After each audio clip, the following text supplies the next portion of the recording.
Welcome to Model Horse Tag School. My name is Carrie, and today I got this model from Tractor Supply. They were on sale, you know, once a year after Christmas or right before Christmas. They go on sale, and so you grab them, right? And so I wanted this for my for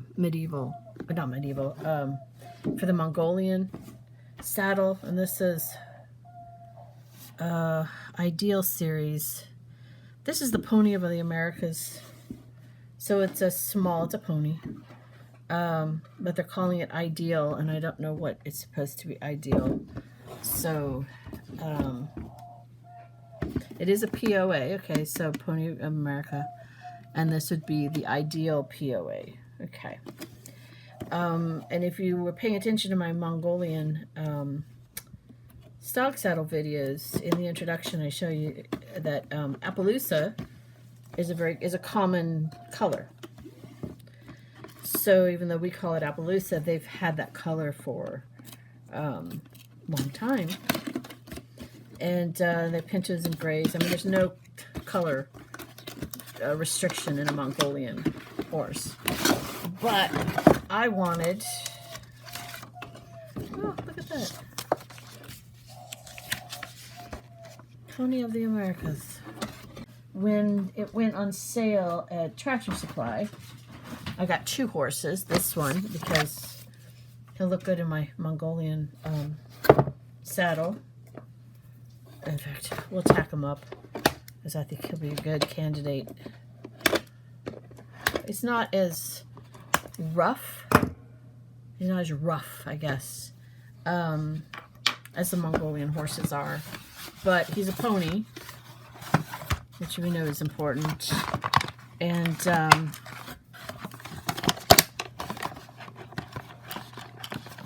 he's got a color pattern that is allowed. Jeez. Why do I do that? That's why I always cut from this side. What a pain.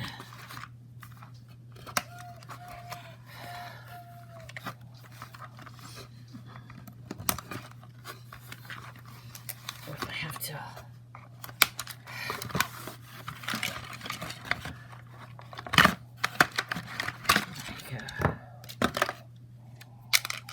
There we go. So this is the Ideal POA.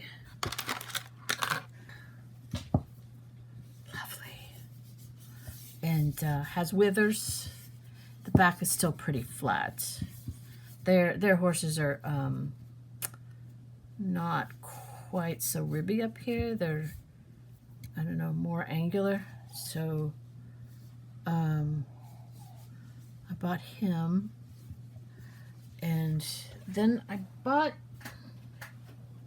because they were on sale and I hadn't seen this one, Australian stock horse, roached mane. So let's pull him out. Let's see, Quiet Way Spinaby.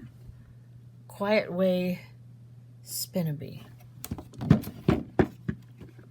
So let's see what this one is. A horse without a mane can wear all sorts of tack. The biggest issue I run into is the horse has a mane or a tail, and really hard to put a saddle. Breast collar is really hard. So let's see. All right, I gotta be really careful here not to nick the horse. All right.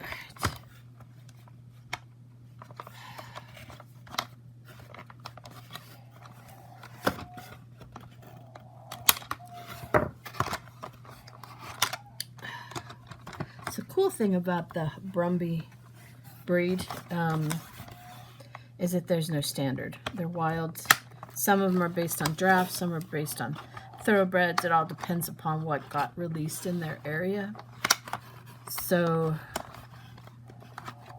for showing, you know, it could be any, you could call it any breed. Brumby,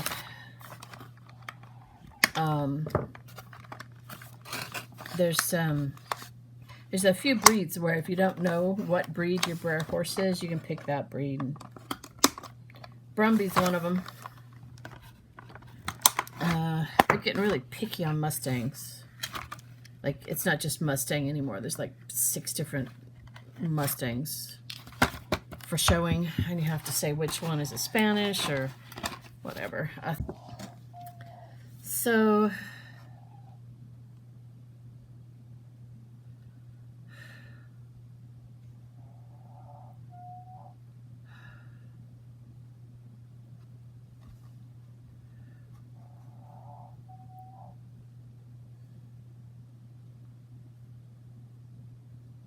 yeah, I've never seen this horse. Apparently he just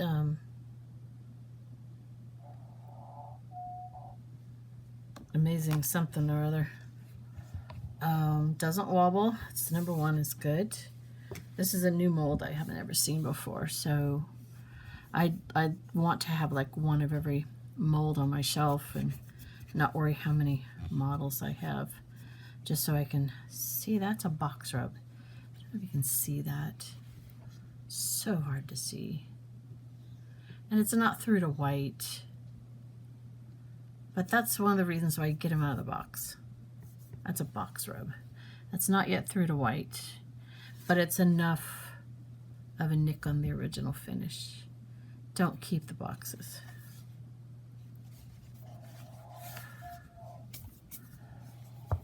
Just pretty. So I could do Knight's horse with this guy.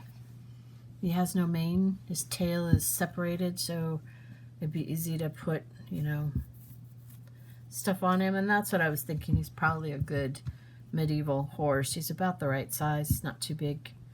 Had a nice discussion on Facebook about medieval horses.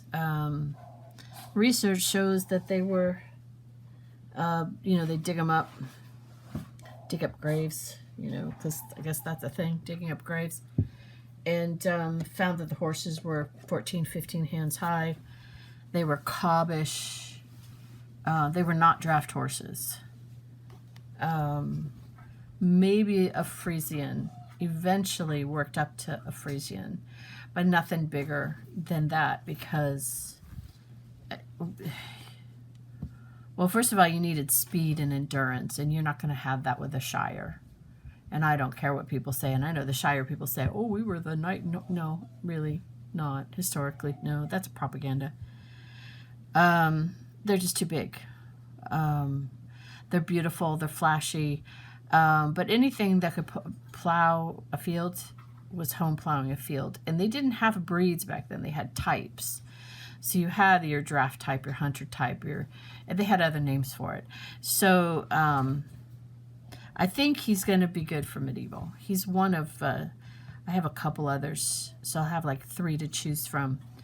But he's not a pony, and he's really a good candidate. But we had a good discussion there on Facebook, and pretty much they were small horses. They weren't big. As time went on, they made sure for the horse that the armor was well fitted and well balanced so that they could carry it. So the horses did get a little bit bigger, a little bit stronger, but they weren't out there on a big old Belgian Brabant, okay? They weren't out there on a Shire is the biggest horse in the world. So, you know, that's not, I mean, maybe Shires came from those kinds of horses, but the ones that the knights used weren't that big. They were smaller.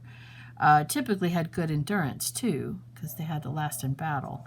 So, anyways, I think this is what I'm going to use him for because he has almost no hair to worry about. And that's why I got him. All right. So let's see what she's going to look like in, let's see what he's going to look like in the Mongolian saddle I've made. Alrighty.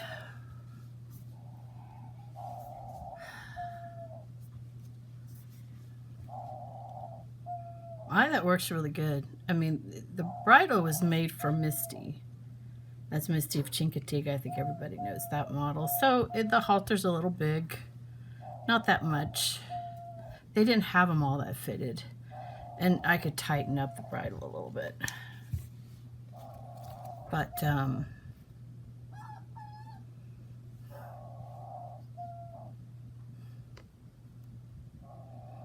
I could play around with it for a while.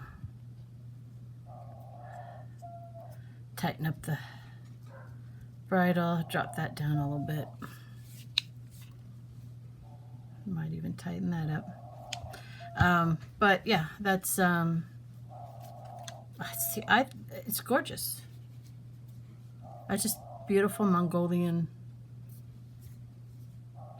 So yeah, I'll start making for this guy. So there we go. That's what she looks like. Thank you for spending time with me today. Like, subscribe, tell all your friends about the channel, and have yourself a really good day.